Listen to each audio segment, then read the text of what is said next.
All right, yeah, for sure. Give it up one more time for Alexis over here. Hosting this thing down and stuff like that. No, it's funny because me and Alexis, we actually met like a couple years ago at like a film mixer over at this place called Carol's Books and stuff like that. And we just talked like, I'm an actor. Oh, wow, cool. We should work together. And then like COVID hit. But hey, yo, 3 years later, we are here. We are performing together up at this. This is a nice ass stage. This is cool. Like this. No, this is cool. Yeah, this is cool. No, yeah, like you said, yeah. So I'll be doing this comedy. Like I said, we met at this film mixer. So I'll also be acting and stuff like that. I actually work on a bunch of TV and movies and stuff like that. I was a lot of like my claim to fame, I guess you would say, is I've been in a lot of those TV shows you see on the Investigation Discovery Channel. So I've been like those murder reenactor shows, TV shows like I Almost Got Away with It, or like Wives with Knives, or like Another 48 Hours. That's my face right here. That's my face all over. No, I mean, let me phrase. I'm not like the person like the episode is about. Like, you know what I'm saying? I'm not like some like crazy like during the daytime I'm a stand-up comedian, but at night I'm like some serial killer. Like, you should have left that my jokes. That's not me. That's not me. I'm just a person reenacting all those crazy murders and stuff like that. But that's cool. It's fun, like when you're known for stuff like that, because it makes dating very interesting and very fun. You know, because like the only type of women that are like attracted to those types of things are women that like know how to get away with it. You know? And women that have like extensive cutlery set. And I'm not ready to stop cheating, so I'm like, we should go see. We just go see how this goes and stuff like that. Every relationship is like a new season. I almost got away from the wife with the knife. We're just.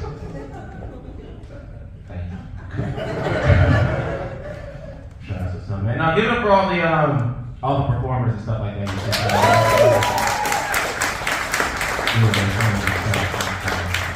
I like that song. That was a good. I didn't understand a single word, but it was a good song. I like the beat. I like the beat and stuff like that. Y'all cool. We got like the Real Housewives of Sacramento right here. Bro. She looked at us like, what are y'all doing? Y'all performing tonight or what? What is what's going on? All the comedians tonight. Where's the first guy that came up on stage and stuff like that, he was performing 2 instruments and all. He was all like, yeah, but I got commitment issues. I guess, you're playing 2 instruments at the same time.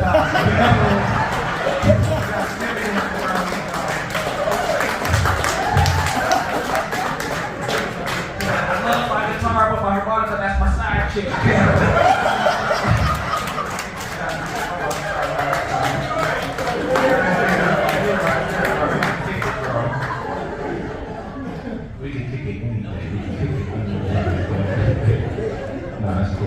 No, let's talk about some serious stuff. We talk about COVID. We talk about COVID and the pandemic and stuff like that, man. We out of it. Thank goodness and stuff like that, man. My pandemic and whole coronavirus episode, that was real tragic and stuff like that. It was really tragic only because I had to move back into my parents' house. It's like this times is hard. I had to move back to my parents' house, and it was interesting moving back to my parents' house because like I remember like when I was younger, I didn't have to worry about this thing called food. You know, I had all these free groceries I could help myself to and stuff like that. But then like I moved back home and I'm an adult now, and that food, it's still free, only now it's like sugar free, salt free, and sodium free, and gluten free, and taste free. It's just bland. It's just real bland. But my parents, they wanted me out too. They did not want me there and stuff like this. And I know this because they dropped little hints, you know, little clues. Like every time I would turn on the TV, that movie Get Out would be playing on the TV screen. Like, I think my parents are trying to tell me something. I'm like, get up out of here and stuff like that. No, but I remember like I thought I gotta do something to ease the tension. And I remember like me and my dad, our favorite thing to do growing up was watch basketball together. And I see him, I say, yo, Dad, man, basketball's about to come on, man. You want to watch the Kings play? He's like, no, son, you know what I want to watch? I want to watch you move out of my damn house. That is what I want to watch. He's like, you know what, man? You know what channel the Kings come on, man? What channel can I find you move it out of my house. So I'm over here looking, I cannot find it. Where's it at, man? It is not on demand. It is not on demand. So what are we doing? It's like, you know what, man, that's all good, man, that's okay. You know, I'm gonna just go and I'm gonna just go watch the game in my room. And that's what I do. I go to my room and I see my mom in there. She's just like tearing through my bed sheet and like go through my closet. I'm like, hey, yo, mom, this is my room. You need help looking for anything and stuff like that? She's like, oh yes, you could. I was looking for your potential. You had so much potential somewhere around. There was a big old pile. It said, Buddy's potential. It's right next to your common sense, son. You had so much of it when you was younger. But what happened to it? It's all done. So I suggest you move out. You're already grounded. You better find it. It's crazy. And that was my quarantine. But yeah, brighter days are ahead. I moved out of my parents' house. Woo woo! Yeah. That's right. Now I have this thing called roommates. That's a very interesting thing to have now and stuff like that. Roommates and stuff like that. My roommates, they're very simple people though. There's only 3 things they like to do that like gets them excited and like, oh yeah, cool, that's fun. First thing they love to do is they love to smoke weed. Yeah. Alright, see where the weed smoke is. No, that's what they do. First thing they love to do is they love to smoke weed. Second thing they love to do is they love to play this video game called Pokemon Go.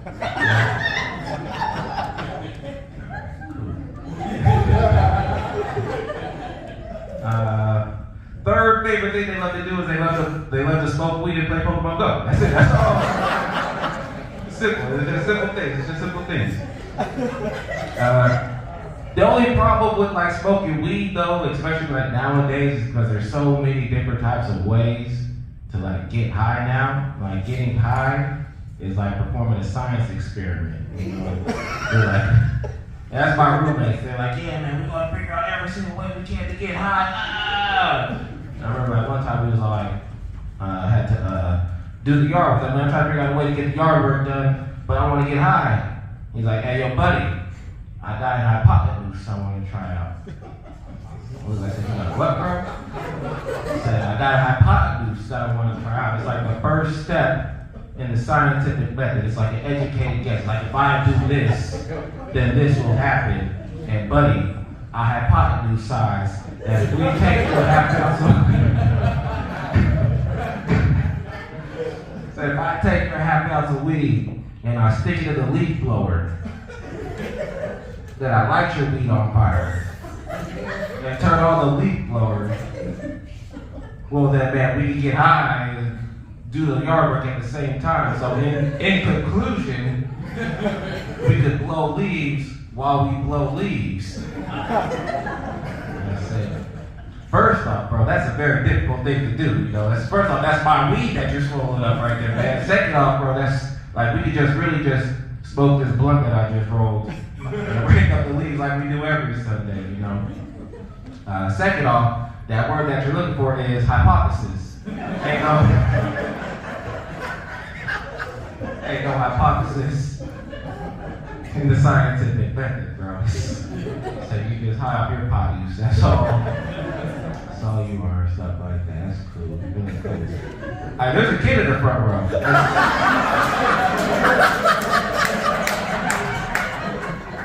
I mean, Alexis told me that, like, you know, keep it PG and stuff like that. But then she told me we paid. I'm like, hey, you go see how this goes. I'm like, we paid. We just go see how this goes and stuff like that. We cool with the weed talk. Is that what's up with who's he here with? Oh, he was here. Okay, all right, he's cool. He got it. She's the cool mom. That's the cool mom, right? We can talk about some stuff up there. She just covers his ears if he gets too rough and stuff like that. Alright, I don't want to talk about eating no booty up here. Right?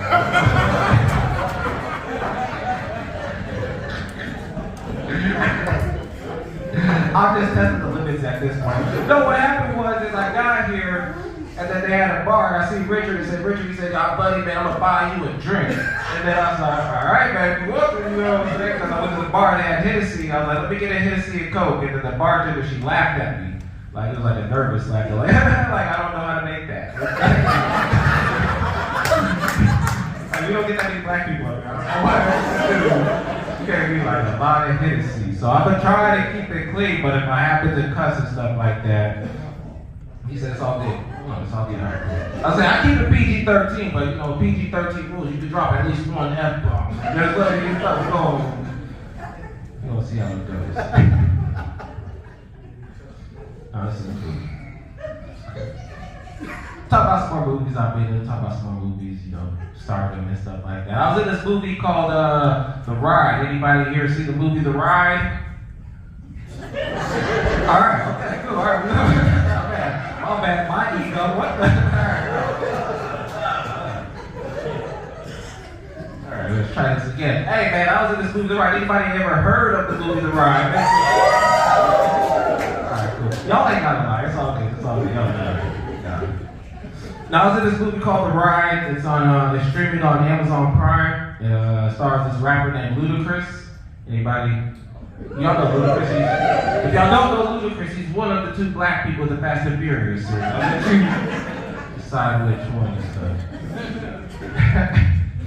No, but in this movie, The Ride, Ludacris, he is in this interracial relationship. He's married to this white lady, and in order to spice up the relationship, they said, you know what we're gonna do? We are going to adopt a white kid. That's what we are gonna do to spice up our marriage. And this white kid, he just happens to be a white supremacist. Yes, this is a true story. This is what happened. They adopted this white supremacist kid, and through the power of like hip hop and Popeye's fried chicken sandwich, Ludacris teaches this white kid to love black people. Black people. We call those types of movies science fiction. We know dang well that would never happen in real life. That is, we can just adopt that kid and just drop him off in the hood like, hey, good luck, buddy. That's it. But that's it. That was a true story though. But I went down to but the fun part about that movie is I went down to LA. I actually went down to LA to Hollywood for like the world premiere of that movie, which was dope and stuff like that. It was real cool. That was my very first time like walking the red carpet and stuff like that. So I was just like cheesing, you know what I'm saying? I was posing for the camera and stuff like that. Like, yeah. But they weren't taking any pictures of me, but I was still cheesing. We here. I'm gonna get in somebody's. I'm gonna photobomb something. Hey, Luca, go to photos. Alright, that's it. No, but while I was down there on the red carpet, I did like my very first like big time like red carpet interview, which was pretty dope. You know what I'm saying? It was the security guard. He's like, who let you up on this red carpet? Are you sure you're in this movie, man? It's in your SAG card. You sure you belong here? I'm up in here. Up in here. No, but when I was down there in LA, I did I took one of those Hollywood tours, the tour buses, you know what I'm saying? Hey man, that was cool, man. Like the tour bus driver, he introduced me to the whole entire LA culture, the whole LA lifestyle. I saw like the Hollywood sign, I saw the Hollywood Boulevard, I seen Rodeo Drive, I seen the drive-by. Yeah, we took the wrong turn and we ended up in Compton, and it was just, hey, it was wild. It was the tour bus driver, because the tour bus driver was the one that was doing the shooting. Got a bus full of Karens on here, man. You can't be over here incriminating yourself like that, man. Alright, cool. Let's see what we got up here tonight, man. We got any military in the building now? We got anybody here? Military? Nope. Alright. Yeah, it's no, we ain't protecting this country. We just drinking. Alright, cool. That's all good. That's all good. Nobody served the military. Alright, it's cool. No, man. So, no, I was not in the military. I was what they called was a military brat. So my dad was in the military. I was in the military like real young and stuff like that. And one of my favorite things about being a kid in the military is you get to travel all over the world and you get to see all these crazy, interesting foreign countries that most people never get the chance to go to and stuff like that. So I have friends that grew up in all these places like Guam and like South Africa, South Dakota, and places that nobody's ever heard to or been to and stuff like that, you know? And me, I grew up in the North Pole, y'all. That's where I grew up at. I grew up in the North Pole. People who laugh at that. That's why I don't tell people that I grew up in the North Pole, because they laugh at me, because they automatically think that like the North Pole is some made up place like Wakanda or something like that. It's a real place, y'all. It's a real place, you know what I'm saying? It's actually located in Alaska, y'all. It's located in Alaska. Crazy thing about growing up in the North Pole, there's not that many black people up there. There's not too many black people up in the snow, in the cold. We don't do that type of stuff. It's not that many black people. It's a lot like this place right here. Got too many black people. Well, there's Eric, but Eric's performing. He here with me. We here because we need to pay. We over here. That's the people in the back. That's about it, though. That's where he. It's like if we fill this whole entire place up with snow right now, like that's what like living in the North Pole is like. It's like I only knew 5 black people growing up. And that was my mom, my dad, my brother, my sister, and then my 3rd grade teacher, Miss Glover. And I was the first black student she ever had. So she like failed me. Just to keep me around, just to keep you ain't go nowhere, bro. You can do teacher's pet for every Friday night. And sister, TGIF, bro. So let me go, Miss Glover, let me go. Like 1 year for Black History Month, the students, they tried to do a report on me. I was like, y'all can't do this, this is it.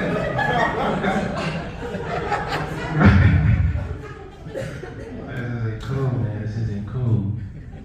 Alright. No, but then we moved, man. We had to move up out of there. We moved out to Yuba City. We moved out to the Yuba City area. Where my Bogdale representatives at? We moved, we got a few up in here, yeah. That's all like the North Pole too.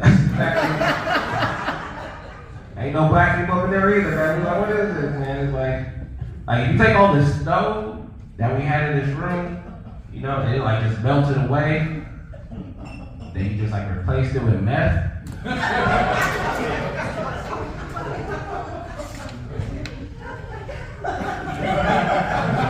And that's it, just meth. That's all that's out there, man. It's just a lot of meth. A lot of that. Alright. You doing good? Sure. Alexis, how much time do I have left? 5 minutes. I got about 5 minutes. Alright, cool. Yeah, get over to Alexis one more time. They didn't have my picture up? I thought they had my picture up the whole time. I was over here. Oh, okay, cool. There's a big, you see me, look, you see me behind it. Alright, man. I'm over here recording about stuff looking like I'm on a Netflix special right now. I got the band in the back. Where's the band at? The band should have been here the whole time, right? Like, that's funny, you know. No, let's just get up here. Plus, we want y'all to donate and stuff like that. I just want y'all to know whether y'all do or not. We just appreciate y'all coming out here, supporting our stuff and like that. You know what I'm saying? So I ain't even tripping off the donation. I'm a very humble guy and stuff like that, so it's all good. But I do have wristbands for sale. So. No, I do have wristbands after the show. They just say, yeah, buddy. So if y'all had a good time tonight, then y'all have a video say, yeah, buddy. That was decent. All right. I can tell by how loud the applause how many wristbands I'm going to sell tonight.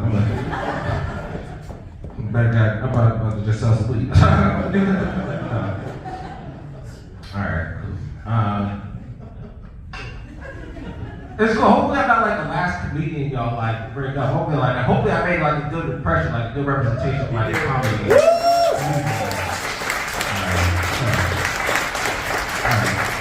Alright, that's cool.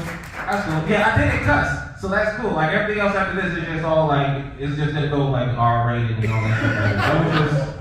I'm just veer off right here while I got y'all on a high note. My name's been Buddy, man. I'm gonna bring host Alexis back up, man. Thank y'all for the